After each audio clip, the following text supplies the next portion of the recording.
Basant Panchami is a festival that marks a preparation for the arrival of the spring.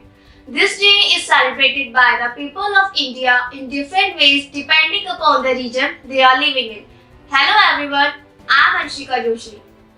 First of all, a very happy Basant Panchami to all of you. So as you all know, we are celebrating this day all over India. So let's see how we are celebrating this day at Children's Academy Secondary School.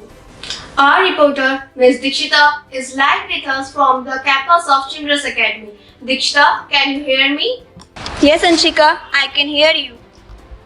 So Dikshita, please tell us what is going on there.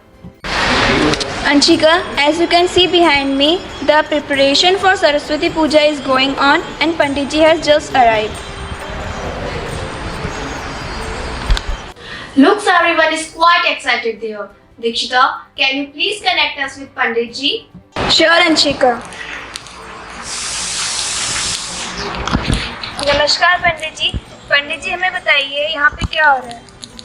आज बसंत पंचमी जो हिंदुओं का वार्षिक में शुरुआत में जो त्यौहार मनाया जाता है, जिसे कहा जाता है कि सरस्वती पूजन, इसे सरस्वती पूजन तथा ऋषि पूजन भी कहा जाता है। इसकी जो शुरुआत हुई वो ऋषियों से हुई थी। ऋषियों के द्वारा इसे ऋषि पंचमी मनाया गया। सरस्वती विशेष पूजन होता है इसमें, तथा पौराणिक कथा में त्रेता युग में भगवान श्री राम जी भी सबरी माता जी के पास इसी दिन गए थे, इसलिए इसको विशेष तौर पे आज मनाया जाता है।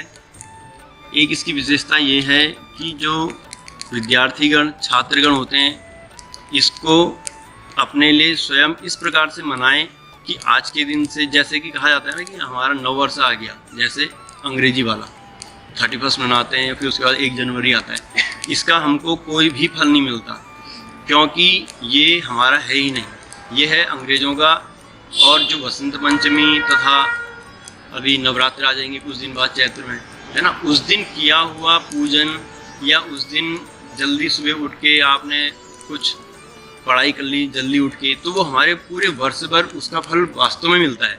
अंग्रेजी का नहीं मिलेगा आपको, इसका लेकिन जो बहुत ज़रूर मिलेगा। इसलिए आप लोग कोशिश करिएगा कि जल्दी से जल्दी आज के दिन, बसंत पंचमी के दिन, बहुत ज़्यादा पढ़ाई करिएगा और स्वाभाविक तौर पर करिएगा, है ना। ऐसा होता है कि हम कोई हमसे कह रहा है हम तब कर रहे हैं, या पीछे से कोई हमारे ऊपर दबाव बनाया है तब हम कर रहे हैं, तो इससे आपकी ना पढ़ाई होगी ना आपके दिमाग में कुछ आएगा, मतलब स्टॉल भी कुछ नहीं कर सकते हो ना आप। क्यों? क्योंकि वो स्वाभाविकता है ही नहीं। क्यों? आपने किसी के दबाव में आके उस चीज़ को किया है। वो क्या होगा, थोड़ी देर आपको स्मरण रहेगा, लेकिन कुछ देर बाद निकल जाएगा, है ना।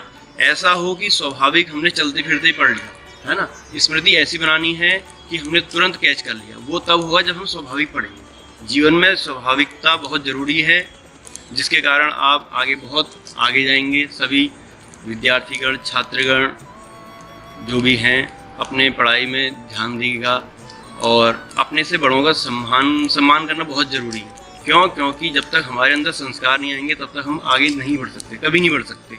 संस्कार में ये सब चीज़ आ जाता है, जैसे कि अपने से बड़ों का सम्मान करना, प्रणाम करना, है ना, बदतमीजी से ना बोलें। क्यों? क्योंकि स्कूल की मर्यादा, ये तो आजकल स्कूल हो गए, परंतु इसका नाम वैसे गुरुकुल हुआ करता था, है ना। और गुरुकुल की मर्यादा ये है कि हम विद्यालय में आके अवभाषित ना करें, जिससे कि किसी सामने वाले व्यक्ति को, गुरुजी को या कोई मित्र है ना, किसी को कष्ट हो हमारी वाणी के द्वारा, या हमारे ऐसे कोई कर्म ना हो जिसके द्वारा कोई हमसे दूर जाए या हम किसी की नज़रों में गिर जाए, है ना। स्वाभाविकता ये अपनाएं कि हम संस्कारित रहें, अच्छे कर्म करें, दूसरे के प्रति गलत विचार हमारे मन में ना आए, तो आप उत्तर वृद्धि करते रहेंगे। आपके साथ विद्यालय भी करेगा, सब लोग, है ना, और अपने से बढ़ेगा, आशीर्वाद अवश्य मिलेगा। जी, राधे।